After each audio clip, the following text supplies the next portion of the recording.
Hosea pasal 6 mulai ayat pertama.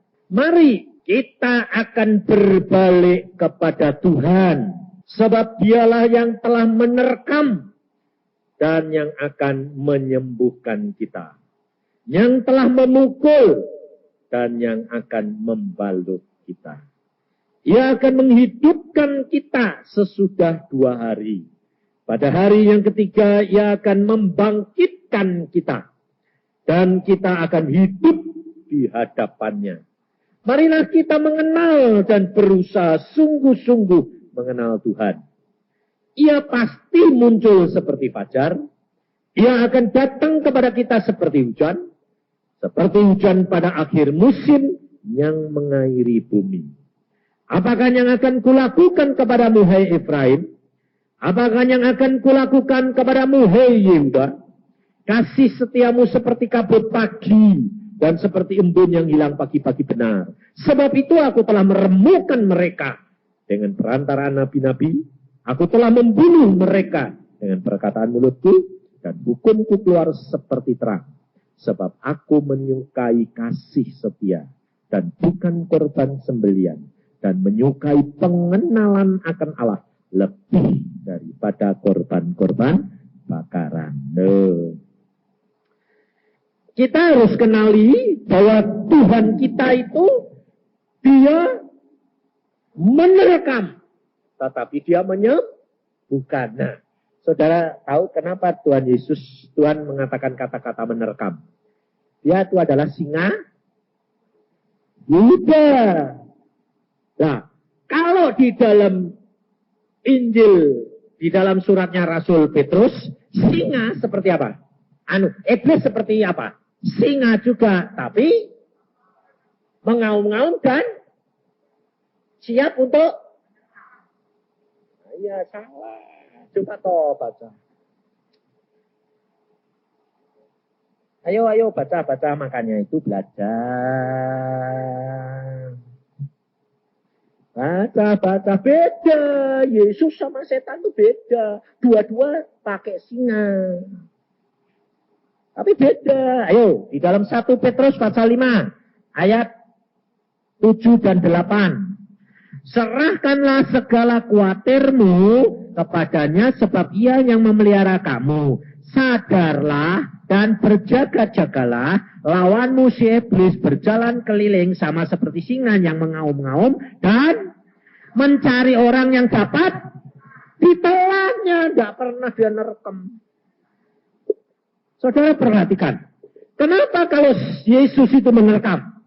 Kenapa kalau iblis itu nelen? Perhatikan bedanya. Makanya saya itu selalu baca kamu dari ujung sampai ujung. Kejadian wahyu. Baca terus. Sebabnya Yesus, ini dia kuasa. Singa yang lengkap. Dia nekam. Tapi dia tidak menggigit. Ngerti? Karena dia sayang. Gak sampai hati. Tapi kalau singa, iblis, dia tidak nekam. Tapi nelen sebabnya apa? Ngerti tidak? Dia nggak bisa gigit. Tapi karena dia lalu sama singa ngompong kok takut. Karena kamu lihat, singa. Padahal kalau kamu tahu ompong, tak takut. Kenapa? Ada bisa gigit toh. Gak bisa. Lah kamu ditelan pun bisa enggak? Gak bisa besar gede kamu. Loh, kalau kamu tahu firman Tuhan sebetulnya kamu enggak perlu khawatir kan? Takut. Makanya Petrus juga ngomong, serahkan khawatirmu kepada Yesus. Kamu takut. Itu sudah gak bisa gigit. Kepengennya nelen, gak sampai. Kamu ditelan ya keluar lagi. Kamu sama gede ini sama singa. Lah ya, jadi nggak apa-apa. Paling-paling baret-baret, ketakan. Nggak apa-apa. Loh. Kita berkata di dalam kitab Hosea tadi, saudara, bahwa kita harus apa? mengenali Tuhan dengan sungguh-sungguh. Karena Tuhan itu justru apa? Dia senang menyukai pengenalan akan Allah lebih daripada korban-korban bakaran. Nah, saudara tidak akan dapat mengenal Allah tanpa membaca Alkitab terus-menerus dengan setia. Sebab cara kerjanya dia seperti garam.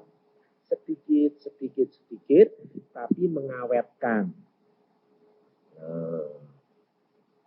Saudara tidak perlu gini. Dia sih caranya Tuhan kerja itu kok tidak terasa apa-apa. Tahu kok diubah. Itu Tuhan. Jadi jangan Tuhan itu dimasukkan dalam otak sekepal ini. Terus kira-kira. Nah, bakal ketemu. Saudara melangkah saja. Nanti sampai dengan sendirinya. Bagaimana caranya? Tidak tahu. Yang aku tahu, Allahku pasti bertindak untuk aku. Jadi engkau tidak perlu takut, tidak perlu banyak. Mau membantu Allah. Ini yang repot tuh terus terang penolong ini repot. Penolong ini kerap kali ngajar. Penolong itu tidak disuruh ngajar. Suruh ngawasi, kalau orang perlu ditolong baru ditolong. Tapi penolong ini tidak nolong, tapi suka mendunging. Nanti kalau sudah ngomong nggak didengar, lalu pas waktu nolong kamu madang rasain lu malah gitu. Ini tidak boleh. Saudara ini disuruh nolong itu jadi apa? Pasang mata, pasang telinga. Loh, saudara ini tahu gak? Rumah tanggamu itu tergantung kamu. Makanya saya bilang perempuan itu harusnya mengucap syukur. Kenapa? Karena Tuhan angkat dia penolong. Karena zaman sekarang akhir zaman ini. Penolong yang pegang peranan Roh Kudus. Dan engkau itu sudah diajar Tuhan. Roh Kudus itu disebut penolong. Ini zamannya akhir. Ini zaman perempuan. Kenapa Paul Ken pada waktu di Surabaya berkata. Bahwa akan terjadi pasukan tanpa wajah.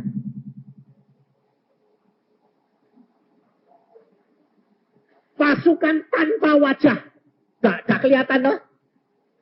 Rumah tangga itu yang kepala rumah tangga siapa? Suami. Istri. Dianggap gak? Enggak. Justru itu yang pegang peranan. Tapi saudara bilang, apa? Aku kan cuma di belakang layar. Itu justru. Baca Quran hari ini enggak? Wanita terkuat di Asia. Dia bilang apa? Aku sih di belakang layar. Itu justru kuncinya. Nanti muncul dewek. Lalu kalau suami sampai hebat, lalu bilang apa? Lalu suaminya dipuji. Wah Pak, hebat ya Pak. Suaminya diam-diam bilang apa? Ini loh. Sebetulnya yang pegang kunci itu apa? Istriku. Saya itu terus terang, saya ini jujur. Saya bisa jadi pengkhotbah. Saya bisa sekarang orang lihat bilang, ya Pak Yusak berubah. Saya bilang apa? Hasil karya siapa?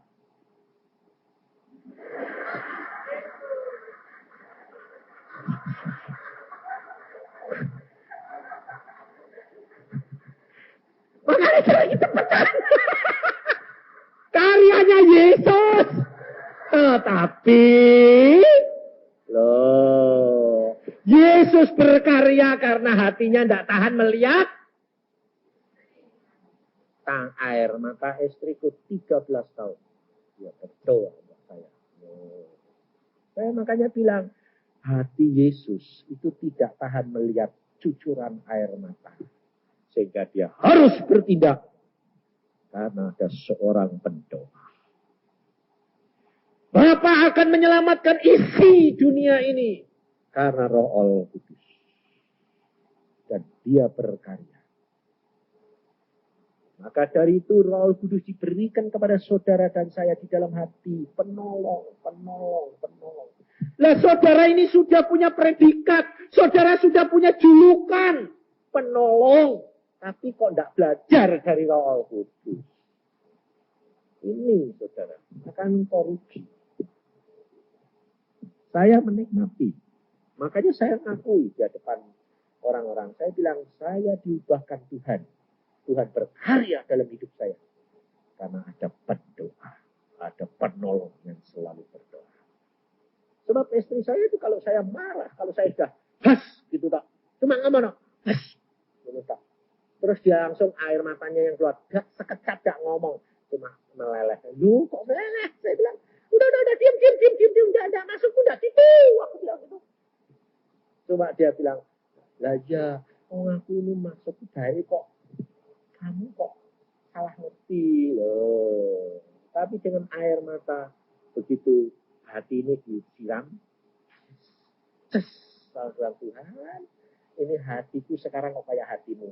Lihat air mata sedikit kok maces gitu. Nah iya, itu. Makanya coba ini loh keisi ikhlas.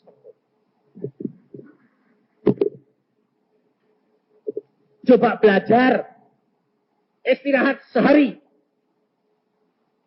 Puasa, enggak ngomong. Kalau suami, kamu kok. Coba. Nanti kan berubah. Nah, kalau kita, saudara, mau mengenali akan apa yang Tuhan itu mau lakukan, dan itu harus saudara praktek. Saudara harus setia dalam perkara yang kecil. Bahwa segala perkara yang menimpa, itu kamu terus di sini loh, di program. Caranya gini loh, saudara. Kalau saudara sudah mulai ada dikasih pikiran-pikiran dengan iblis mengenai gini, ini nanti gini, kemungkinan gini, resikonya gini. Itu kamu ngomong. Ngomong sendiri. Di dalam pikiranmu dan hatimu. Allah punya rencana yang baik bagi saya. Tidak ada rencana Allah yang tidak baik bagi saya. Pasti baik. Meskipun tidak enak. Nah, bagianmu, kamu ngomong, bagianmu, apa saja yang Tuhan berikan, yang penting periksa diri, kamu benar. Jalan saja. Toh Tuhan tahu yang baik. Nah, kadang-kadang itu tidak sekali. Contohnya saya ngalami. 2 Desember, saya retreat. Linda, Bernard, anak-anaknya juga ada di sana. Nah, judulnya tahan uji. Saya pikir Tuhan tahan uji. Berarti 92 ini tahan uji. Dan Alkitab berkata bahwa segala perkara itu dimulai dari dalam rumah Allah. Waduh, berarti aku ini hamba-hamba Tuhan model hamba-hamba Tuhan dulu nih, Pak. Pulang dari retreat, saya bilang sama anak, sama istri saya, tahan uji. Siap, ya. Udah kuat. Baik. Baru hari pertama, saudara. Baru hari pertama. Apa terjadi? Kita di atas, kita 2 di rumah. Bawah ada meja makan besarnya, lebih besar dari ini. Kacanya tebalnya itu 10 mili. Reben, bagus. Suaranya sampai ke atas. Tiup yang perang. Apa itu saya turun? Di tangga. Seluruhnya kaca semua pecah. Berantakan. Saya bilang, hah? Kira-kira dari sini langsung mau turun sini enggak? Hah? Loh, mau turun enggak? Mau turun. Kalau enggak, itu orang sudah mati. Ya betul dong. Saya masih hidup. Hah? Mau nyemprot dari sini keluar. Tahan uji ketemu di sini. Nah, dari sini turun, di sini naik, turun. Tahan uji, lalu kelak. Lalu saya bilang, loh, bukan. Marah tapi saya bilang, itu harganya mahal loh. Iya Pak, tahu enggak ratusan ribu? Iya Pak, kok enggak hati-hati? Seperti didorong kok Pak. Oh ya sudah, lain kali hati-hati ya. Iya Pak. Saya naik ke atas. Istri saya ketemu saya bilang, apa yang? Kaca meja makan pecah. Hah? Turun. Anak saya tahan uji. Wah, Langsung istri bilang, iya ya, ya sudahlah. Wes, menang noh? Menang. Sore, besoknya pergi makan. Saya bilang, dah yuk makan, keluar. Kita makan habis pelayanan, istirahat, makan. Semua satu rumah. Nah, istri, anak saya pergi semua, kita pembantu di rumah. Pulang-pulang setelah 2 jam. Rumah saya penuh asap. Si kobong ngapain? Kok gosong ada? Apa ini? Kok asapnya kuat? Penuh. Gelap gini. Maaf Pak, kenapa? Setrikanya lupa ngangkat. Lalu tempatnya kebakaran, setrikanya gudal. Jadi kamu tahu, setrika itu sampai kayunya, sampai anunya jeblong-blong. Setrikanya gundal gandul, ini kok kebakaran. Di tingkat 3. Orang di tingkat bawah, sampai asap ke tingkat bawah. Nah terus dah kebakaran. Aneh itu Pak. Gundal gandul. Langsung saya bilang, puji Tuhan, tahan uji. Semua bilang, aduh Tuhan luar biasa. Yang pertama sudah menang, yang kedua lebih parah. Menang lagi. Saya bilang, aduh Tuhan terima kasih. 2-0. Lalu semua mesem-mesem, tahan uji. Tapi seluruh rumah bau kebakaran. Sampai pakaian-pakaian bau. Wah ini kamu ini mesti nebus. Saya bilang, apa Pak? Pakaiannya cuci semua nih. Bau semua kok. Semua bau. Ya enggak apa-apa Pak. Tapi ya ada sekaligus tuh Pak. Ya. Saudara tahu terus sorenya yang anak-anak ada latihan band nganter. Jarak 2 kilo sejam enggak pulang-pulang. Pakai mobil kijang, nomornya saja masih merah. Baru grade. Baru 14 hari. Saya bilang, ini kok Denny kok enggak pulang-pulang ya? Istri saya bilang, wah, tahan uji. Bel berbunyi. Pak, cepet dong Pak. Kenapa? Mobilnya tarik. Kijangnya tabrakan. Ambiar Pak. Hah? Ambiar nak? Iya. Ditarik Pak. Lu kamu beres gak? Beres. Tahan uji. Bawa ke bengkel berapa? 1,5 juta. Saya bilang, terima kasih Tuhan. 3-0. Habis pulang sembahyang semua. Terima kasih Tuhan. Kamu enggak cengel? Enggak. Semua beres. Tetap syukur. Puji Tuhan. Tahan uji. 3-0. Aduh Tuhan. Saya pikir. Nah, cukuplah Tuhan. Sudah 3 kali. Apa lagi nih? Belum.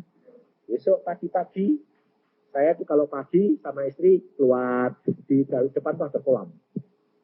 Isinya itu ikan mas yang dulu kecil-kecil sekarang sudah sekiloan. Ada 30 kilo. Saya lihat, wah kalau ngasih makan seneng. Si Im pernah hantar, wah rame. Pagi itu, kok sepi. Kok sepi. Saudara tahu, terus pembantunya dari bawah bilang, maaf Pak, tadi sore dibersihkan, embernya sama seroe kelupaan di luar. Jadi diangkuti orang. Terus istri saya bilang, tahan uji. Dan itu yang paling suka istri saya. Lalu dia sembahyang. Nah, ini tinggal sedikit bagaimana. Tuhan bilang, diambil, goreng, makan. Lalu istri bilang, ambil, goreng, makan. Nah, pembantunya bilang, Bu, kasihan dong Bu, itu sudah dipiara lama-lama. Tuhan berkata, nanti malam, besok, pagi-pagi itu orangnya datang lagi. Masa Bu, sudah datang, masa datang lagi? Ya sudah, kalau kamu tidak percaya, buktiin. Nah, di depan kolam itu ada kamar. Kamar itu ditiduri hamba Tuhan, Rawan, Ubaja Rawan. Sama temannya satu. Saya bilang, Wan, nanti malam kalau dengar krecek-krecek bangun ya. Oke Pak. Tadi malam dengar enggak? Dengar, tak pikir kucing. Kamu tahu enggak ikan segitu banyak digotong lagi tuh. tinggal kira-kira cuma 10 kilo. Nah, ya, beres. Saudara tahu, jam setengah 3 orangnya balik. Si masuk ke kolam itu kan tinggal sedikit kan, jadi agak rame, guduk ya. Kalau banyak kan tinggal sekuk. Ini kan tinggal sedikit kan dikuras. Nah, si rawan ini dua-dua ini sama temennya ini bangun. Tapi tidak teriak, malah ngintip. Ngintip malah lihat caranya piye to Nabi. Sajam. Lah yo sajam baru sadar. Loh, kok dibiarkan kan yo entek. Terus ngomong bilang, "Yo kukut kabeh." Lah ya dikukut entek wong mlayu. Bare besok saya bangun tinggal kecil 2 loh, kok dadak. Tinggal kecil 2. Lah aku muni, "Wan, tadi malam kamu dengar?" Dengar, Pak. Tapi sadar baru sajam. Loh kamu bangun Pak, ngintip. Mbok bengok Wan. Nah, Isa itu Pak, Isa lihat, kepengen delok. Tuhan, saudara tahu. Lalu saya bilang, Tuhan, 4 kali loh Tuhan. Apalagi Tuhan. Selesai. Kalau Tuhan belum ngomong, siap-siap. Maka dari itu saudara, orang hidup. Tapi jangan khawatir, kamu tidak akan dituntut seperti saya. Kan Tuhan mengukur kekuatannya lain-lain.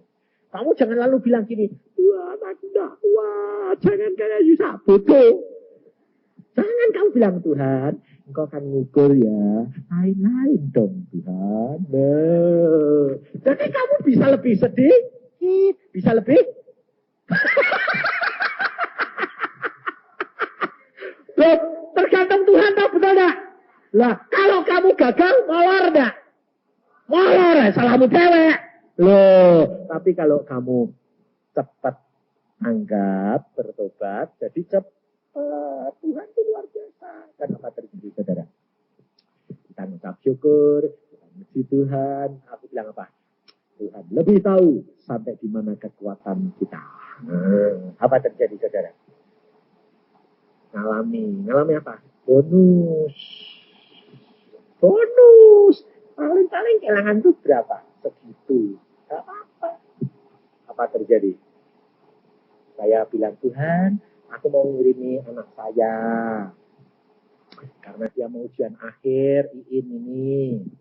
Baru ngomong sama Tuhan. Mau ngirimi berapa? 1.000.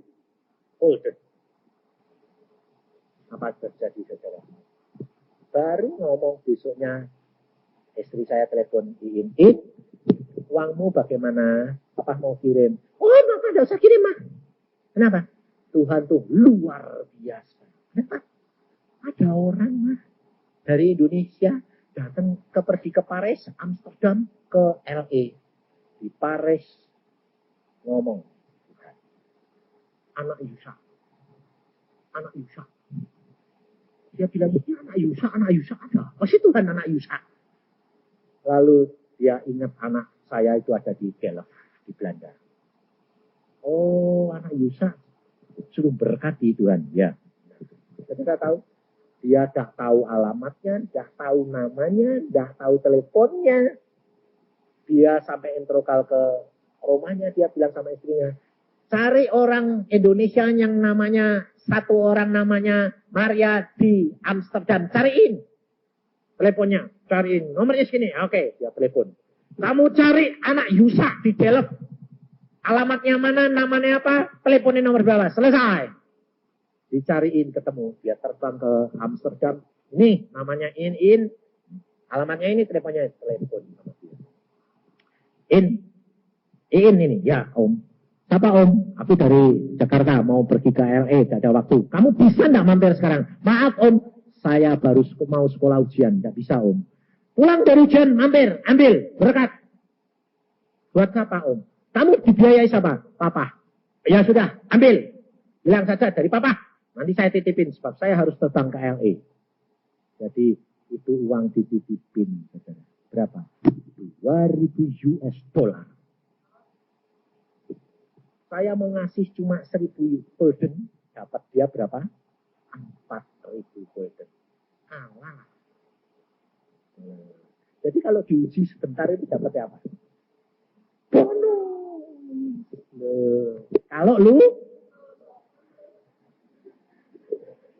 Kalau udah lulus dapat apa?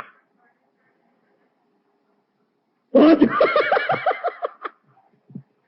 Maka dari itu saudara, kalau Allah mau melakukan segala sesuatu kepadamu, itu bukan tidak kasih. Kalau dia menerkam, dia yang menyembuhkan. Kalau dia memukul, dia yang membeban. Loh. Kau harus tanam. Allah tidak pernah berbuat sesuatu yang tanpa masuk dan tujuan. Selalu baik. Nah, kita lihat di dalam Kejadian pasal yang ke-22. Apa yang Tuhan pesankan kepada kita dan kita alami. Kejadian 22. Setelah semuanya ayat pertama, setelah semuanya itu Allah mencoba Abraham. Saudara perhatikan. Di sini sebetulnya bukan mencoba, menguji. Setelah semuanya itu Allah menguji Abraham. Nah, setelah apa ini? Setelah Allah menyatakan kegenapan janjinya bahwa Abraham akan mempunyai seorang anak laki-laki, Ishak. Nah, jadi saudara perhatikan, kalau Allah menjanjikan segala sesuatu dan itu sudah digenapi, Allah selalu uji. Untuk apa? Untuk ditingkatkan lebih tinggi lagi. Jadi kalau saudara sudah digenapi, jangan lalu bingung. Lu kok ada ujian lagi? Jangan bingung. Karena Tuhan itu sayang. Loh. Lalu di sini katakan, ia berfirman kepadanya, Abraham. Lalu sautnya, ya Tuhan. Firmannya, ambillah anakmu yang tunggal itu yang kau kasihi. Ya ini Ishak.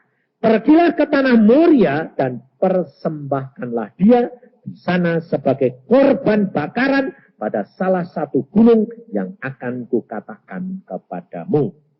Keesokan harinya pagi-pagi bangunlah Abraham, yang memasang pelana keledainya dan memanggil 2 orang bujangnya beserta Ishak anaknya. Ia membelah juga kayu untuk korban bakaran itu, lalu berangkatlah ia dan pergi ke tempat yang dikatakan Allah kepadanya. Perhatikan, kalau Abraham ragu-ragu, Abraham tidak akan mengalami peningkatan. Abraham tahu itu Allah berfirman, dia aminkan, dia lakukan tanpa banyak memikir. Dan perhatikan, kenapa Abraham tidak memberitahukan Sarah? Sebab Sarah akan menjadi penghalang. Karena iman percayanya Sarah tidak sekuat Abraham. Jadi saudara, kalau suamimu tidak ngomong, itu jangan nyalain. Kalau dia tidak ngomong, pasti Tuhan punya rencana. Sebab engkau mungkin belum mampu mengatasi. Engkau harus jadi pendoa. Engkau harus rela apapun yang dilakukan. Abraham berangkat bersama dengan Ishak. Ya berangkat. Pokoknya pagi-pagi sediakan semua berangkat. Meskipun itu tidak masuk akal, bertentangan. Firman Tuhan selalu mengajar kita, saudara. Selalu. Bahwa tindakan Allah pada mulanya tidak masuk akal. Selalu onlogis. Selalu sepertinya gagal. Selalu sepertinya tidak bakal kesampaian. Tapi itu Allah. Sebab Allah sudah berkata, apa yang tidak pernah timbul dalam hati dan pikiranmu, Itu yang disediakan Allah. Jadi tinggal saja mengucap syukur. Coba kalau tadi Linda tidak longsor di bawah kaki Tuhan, bangkrut ya. Bisa bodol tenan. Bernard ruginya ratusan juta bisa bodol tenan. Kalau sudah itu ampun Tuhan ampun, telat. Ulang lagi 75%. Nah, kepeng. Kalau sudah mengucap syukur, makanya itu belajar, saudara. Belajar sekian yang paling kecil. Lakukan. Sebab apa? Sebab Tuhan sendiri yang menguji.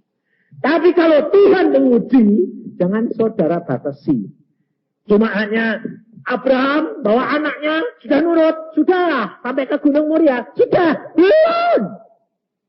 Harus sampai kepada setiap firman Tuhan digenapi. Bawa ke atas gunung, korbankan anakmu sebagai korban bakaran. Potong. Dan Yesus Allah ngomongnya jelas sekali. Bawa anakmu yang kau kasih. Loh. Malah itu ditekankan. Loh, kalau bawa anak yang dibenci gampang toh? Tapi kalau bawa anak yang dikasih, sengaja ditekankan. Bawa Iska anakmu yang kau kasih. Potong. Nah, saudara lihat ayat yang ke-12. Ayat 11. Tetapi berserulah malaikat Tuhan dari langit kepadanya, Abraham, Abraham. Sautnya, ya Tuhan. Lalu ia berfirman, jangan bunuh anak itu. Jangan kau apa-apakan dia. Sebab telah ku ketahui sekarang bahwa engkau takut akan Allah. Dan engkau tidak segan-segan untuk menyerahkan anakmu yang tunggal kepadaku. Bertentangan enggak ayat ini sama yang pertama? Bertentangan. Yang pertama berkata, bawa anakmu, korbankan, sembelih, bakar. Yang di sini bilang, jangan bunuh. Karena aku tahu sekarang. Loh, kenapa di sini dikatakan? Telah ku ketahui sekarang. Berarti sebelumnya itu Allah sudah tahu belum? Sudah. Tapi kenapa dia bilang, baru aku tahu sekarang? Allah minta bukti. Iman tanpa perbuatan, nol, mati. Jadi bukan Allah itu tidak tahu. Jadi kalau kira-kira kamu pura-pura tahu enggak dia? Contohnya gini. Tuhan berkata, korbankan. Tuhan tidak bakal minta anakmu itu enggak. Yang paling kamu senang ya sama barang. Korbankan, berikan ini barang. Kamu lalu ngomong gini, tidak apa-apa itu kan diuji. Berikan saja, nanti kan diganti. Tahu enggak? Tahu enggak? Tahu. Diganti enggak? Ya. Sebabnya Tuhan kamu kali. Tidak mau. Tuhan mau. Kamu berdapat perintah. Lakukan. Diganti atau tidak, bukan urusanmu. Itu hak dia. Jadi memberikannya itu dengan ikhlas, rela. Jadi kalau tidak diganti, kamu tidak kecewa. Karena gini, karena kamu sayang Tuhan. Kalau kamu sayang sama seseorang, mau beri tidak? Hah? Wah. Nah, kamu harus mempunyai perasaan kalau diperintah Tuhan. Itu seperti engkau mencintai Tuhan. Kalau kamu memberikan, disuruh berikan itu, kamu beri kepada Tuhan, bukan beri kepada manusia lain. Nah, ini yang penting, saudara. Kerap kali anak-anak Tuhan mancing. Berinya punya tujuan, dibalikan salah. Abraham disuruh, korbankan anakmu. Dia tidak pernah punya pikiran gini. Nanti kan Allah hendak. Dia berkata, pokoknya aku lakukan. Apa yang Allah perintah, itu lakukan. Mati atau hidup, itu urusannya Allah. Yang malu dia sanggup lakukan segala perkara. Jadinya bagaimana? Tidak urusan. Nah, Itu yang Allah mau. Jadi saudara bisa periksa diri. Kalau engkau disuruh memberikan atau mengorbankan, saudara bisa memeriksa diri. Engkau itu rela atau mancing. Itu kamu yang tahu. Kalau engkau mancing, cepat kamu bertobat. Kamu ngomong, kalau kamu nanti tidak tulus, tidak bakal diganti Tuhan. Dan jangan kecewa kalau kamu tidak diganti. Nah itu mesti ngomong. Makanya kerap kali saya gitu. Saya juga sama saja. Suruh beri. Ya, aku juga butuh kok suruh beri. Kamu rela enggak? Rela. Kamu mengasihi aku enggak? Iya. Saya sudah beri. Ya oke. Tapi saya mikir. Ada pikiran masuk. Nah, nanti kan diganti. Malah kalau gitu enggak ada diganti. Allah itu maha tahu. Malah aku kalah kalau gitu. Enggak. Anggap saja tidak diganti. Aku rela. Malah diganti. Betul. Tapi sebelum kamu rela, tidak diganti. Ini pengalaman anak saya sendiri. Dia senang sama seseorang. Dia bilang, Tuhan, aku minta ini aja. Tuhan bilang apa? Boleh. No. Boleh. Tuhan. Dia lalu ngomong sama saya, Bapak Pak, ini mungkin jodohku, Pak. Kok mungkin apa? Nah, Tuhan bilang, boleh. Tuhan bilang, boleh. Belum tentu. Saya bilang. Sembahyang lagi. Doa puasa. Wah, doa puasa. Seminggu. Keluar, dia bilang apa? Oh iya, Pak. Kenapa? Itu yang nomor 2. Nomor 2 piye? Ada yang nomor 1. Kalau kamu nurut aku, yang ini nomor 1. Yang paling baik ini. Nomor 2 ini, karena kamu kepingin. Kamu milih yang nomor 1 atau nomor 2? Yang nomor 1. Nah, kalau nomor 1 ini, nah itu tidak selera aku. Nah, kamu nurut aku atau kamu seleramu? Kamu saudara tahu? Saya bilang, ya kenapa sih nak? Kamu habis doa puasa kok batuk-batuk terus. Nah, kamu ini biasanya batuk-batuk sini di pikiran. Turun 4 kilo. Seminggu. Aku menilai, kamu ini kenapa kok turun kok 4 kilo batuk terus. Nah, aku dikasih yang enggak selera aku. Aku sembahyang terus tak pindah. Tuhan enggak mau ngomong, cuma ngomong. Kamu nurut aku atau tidak?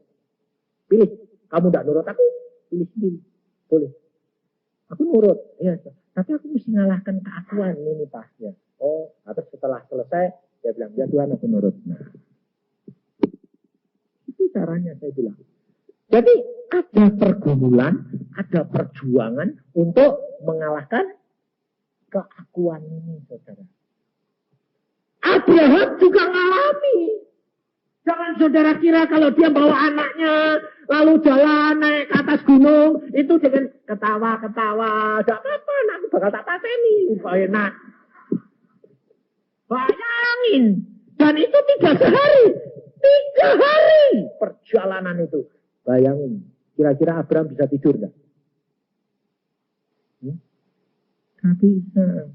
Dia mesti mengalahkan keakuan. Cintanya kepada anaknya. Lebih-lebih pada waktu itu. Iskak.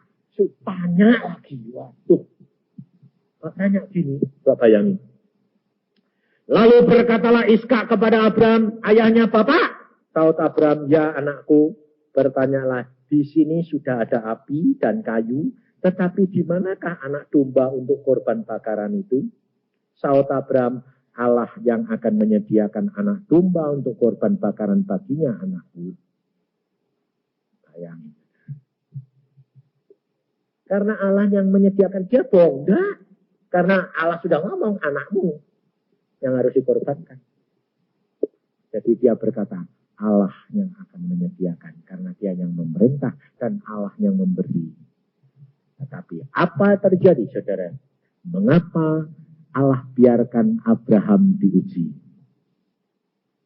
Ayat 11. Aku bersumpah demi diriku sendiri. Demikianlah firman Tuhan. Karena engkau telah berbuat demikian dan engkau tidak segan-segan untuk menyerahkan anakmu yang tunggal kepadaku, maka aku akan memberkati engkau berlimpah-limpah dan membuat keturunanmu sangat banyak seperti bintang di langit dan seperti pasir di tepi laut, dan keturunanmu itu akan menduduki kota-kota musuhnya. Oleh keturunanmu lah semua bangsa di bumi akan mendapat berkat, karena engkau mendengarkan firman-Ku. Coba saudara, balasan Allah itu berapa kali lipat? Berlimpah-limpah, berlipat-lipat. Satu dikorbankan, seluruh isi dunia mendapat berkat karena Abraham. Kalau saudara dan saya di dalam rumah tanggamu, engkau satu. Kalau Abraham satu saja isi dunia, kamu cukup buat serumah. Cukup untuk family. Satu saja. Cukup. Maka dari itu saudara, engkau dipilih oleh Allah menjadi apa? Pengawas. Menjadi tiang-tiang rumah tangga dan family. Tapi engkau harus belajar dari apa? Roh Kudus. Karena Roh Kudus adalah seorang penolong. Allah penolong. Maka baca kitab Yohanes dan pelajari sifat perangai dan tindakan Roh Kudus. Dia mengingatkan akan firman Allah. Berarti saudara dan saya harus menjadi pembaca firman. Dia mengingatkan firman Allah. Apa yang Yesus pernah katakan. Dia mengajar. Dia mengarahkan. Dia akan memberitahukan apa yang akan terjadi. Itu tugasnya, saudara. Kau harus mengajar anak-anakmu. Tapi bukan mukulin. Ngajar. Mendidik. Mengarahkan. Kalau terhadap suami, kamu harus memuliakan firman. Roh Kudus memuliakan Yesus. Memuliakan kepala. Jadi kamu penolong. Memuliakan siapa? Yesus. Di dalam dunia, suami. Jadi menghormati suami. Oh. Penolong itu cuma ngawasi toh. Lihat. Suaminya mau apa? Diemin. Doa Tuhan, tugasku apa? Ngawasi. Tuhan diem ya diem. Nanti kalau mau ketemu, dia bilang, pegang. Jadi jangan, sini. Tuhan tidak suruh kamu ngomong. Suruh diem. Nanti kalau ada apa-apa diberitahu, wong kamu ya penolong, Roh Kudus ya penolong. Dia tidak pernah terlambat. Abraham, pisaunya sudah di sini. Baru Tuhan ngomong, Abraham, ya Tuhan, jangan bunuh. Tuhan tidak dari dulu. Ya, Abraham sedang jalan. Nah, gunung, Tuhan bilang, ya, tidak jadi. Enggak. Biarkan sampai tepat waktunya. Tuhan tidak pernah terlambat, Tuhan tidak pernah tergesa-gesa. Asal engkau berjaga dan berdoa. Ini yang sulit. Sembahyang. Kalau ditanya, kamu sembahyang? Sudah, Pak. Setiap jamnya, enggak. Kadang-kadang ya loncat-loncat, Pak. Baca Alkitabnya juga loncat-loncat. Iya. Nah itu. Penjaganya saja kadang-kadang di menara, kadang-kadang tidur. Musuhnya datang. Telat. Saudara sudah diangkat Tuhan menjadi seorang penjaga. Saudara harus waspada. Lihat di dalam Yehezkiel.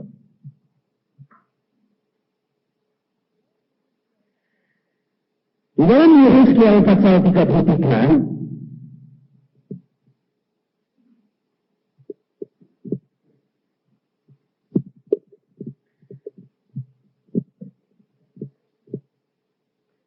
Ayat yang pertama, lalu datanglah firman Tuhan kepadaku, hai anak manusia, berbicaralah kepada teman-temanmu sebangsa, dan katakanlah kepada mereka, kalau aku mendatangkan pedang atas sesuatu negeri, dan bangsa negeri itu mengambil seorang dari antara mereka, dan menetapkan dia menjadi penjaganya, dan penjaga ini melihat pedang itu datang atas negerinya. Lalu meniup sangkakala untuk memperingatkan bangsanya. Kalau ada seorang yang memang mendengar suara sangkakala itu, tetapi ia tidak mau diperingatkan, sehingga sesudah pedang itu datang, ia dihabiskan. Darahnya tertimpa kepadanya sendiri. Ia mendengar suara sangkakala, tetapi ia tidak mau diperingatkan. Darahnya tertimpa kepadanya sendiri. Kalau ia mau diperingatkan, ia menyelamatkan nyawanya. Sebaliknya penjaga yang melihat pedang itu datang, tetapi tidak meniup sangkakala, dan bangsanya tidak mendapat peringatan, sehingga sesudah pedang itu datang, seorang dari antara mereka dihabiskan, orang itu dihabiskan dalam kesalahannya. Tetapi aku akan menuntut pertanggungan jawab atas nyawanya dari penjaga itu. Dan engkau, anak manusia, aku menetapkan engkau menjadi penjaga bagi kaum Israel. Saudara perhatikan.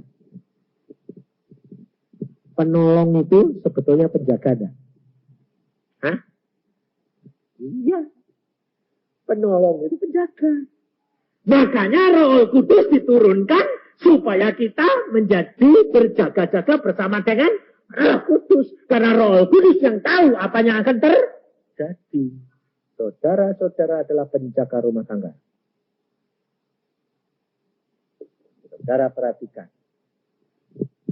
Engkau bertanggung jawab untuk seluruh keluargamu. Tapi, kalau nanti seluruh keluargamu selamat, penjaganya upahnya berapa? Lebih banyak daripada yang dijaga atau lebih sedikit? Lebih banyak. Ini kerap kali orang-orang perempuan ini lupa. Makanya saya bilang di sana tuh nanti yang pangkatnya gede-gede itu banyak perempuan. Karena apa? Justru penjaga-penjaga yang punya mahkota banyak. Makanya ada anak Tuhan dari Hongkong yang dilihatkan dibawa ke surga itu. Dia lihat hamba Tuhan. Ya Tuhan ini kan hamba Tuhan penginjil itu. Nah, kok tidak pakai mahkota Tuhan? Iya, dia kehilangan mahkota. Karena apa? Dia pada waktu menginjil menderita lalu kecewa. Akhirnya aku bawa pulang daripada nanti terhilang jiwanya. Dia kehilangan mahkota. Padahal dia menobatkan orang banyak. Loh, lah itu Pak itu. Orang tua itu kan dulu pendoanya penginjil itu. Lah kok mahkotanya banyak Tuhan? Karena dia penjaganya. Dia setia. Dia berdoa. Tapi yang dijagain gak denger-dengeran. Dia harus nanggung akibatnya. Tapi penjaganya tetap dapat mahkota. Oh, jadi enak. Jadi penjaga ya Tuhan. Iya. Karena penjaga itu di atas lihat memperingatkan. Apa? Pedang datang. Gak nyumput. Kena kowe. Nah, kalau sudah gitu, ya rasain. Bopeng kowe. Hidup kekristenanmu ini luar biasa. Maka dari itu ucapkan syukur karena Allah itu sedang merencanakan dalam keluargamu. Karena Allah sangat menyayangi engkau. Kenapa? Karena Allah sudah menetapkan engkau sebagai penjaga-penjaga Israel. Pada waktunya nanti saudara bilang, puji Tuhan, aku bisa melihat semua hasil ini. Karya Tuhan, luar biasa. Sementara di dalam perjalanan saudara masih jauh dari menyenangkan. Tapi akhirnya engkau akan mengucap syukur. Dan tidak lebih bilang, Tuhan itu karyamu. Engkau baik, sangat baik, amat baik, luar biasa Allah. Saya itu tiap hari saudara, tidak ada lain kecuali Tuhan, terima kasih engkau amat baik, sangat baik. Tidak ada yang saya dapat katakan. Tidak banyak yang saya dapat ucapkan kecuali engkau baik. Engkau baik. Luar biasa baik. Rencanamu indah semua. Memang sakit. Memang sementara berjalan tidak enak. Tapi Yesus sudah berkata, kuk yang kupasang itu enak dan ringan. Jadi meskipun tidak enak, tapi itu paling enak daripada yang tidak enak. Paling ringan daripada yang berat. Ya cukup berat, tapi dibandingkan yang berat, paling ringan. Jadi ucap syukur. Sebabnya apa? Kalau kamu tidak kuat, selesai tugasnya Tuhan. Selama masih kuat, gotong terus. Nah, jadi kalau kamu lihat suamimu ini jengkelin terus, wah ini berarti ini masih kuat, ini udah beres ini. Jangan kamu nuduh suamimu, kamu. Kalau kamu sampai sudah game, cuma bisa, orang kalau sudah kehabisan mikir, kehabisan ngomong, yang keluar apa? Air mata tok. Diam, ledes terus. Ya, itu game. Kemudian Tuhan yang bisa. Maka dari itu sadari diri. Kau akan melihat kemuliaan Allah demi kemuliaan Allah dinyatakan. Dan kamu akan menuai. Alkitab berkata apa? Yang menanam dengan air mata. Tapi dia akan pulang dengan sorak-sorai. Waktunya akan tiba, saudara. Jadi sementara ini kamu sedang nanam, jangan ngomel. Dengan air mata, ya, wes Tuhan, tak tanam. Suamiku model kayak apa, ben, tak tanam ini. Sedang nanam. Tapi firman Tuhan berkata, aku akan menuai dengan sorak-sorai. Itu yang harus diaminkan. Jangan ngomel terus. Tak bakal selesai. Tapi hanya dengan duduk diam di bawah kaki Tuhan. Tuhan berkata apa? Kalau engkau menantikan aku dan engkau menuruti firman-Ku, aku akan melepaskan kamu dari pencobaan yang akan melanda isi dunia.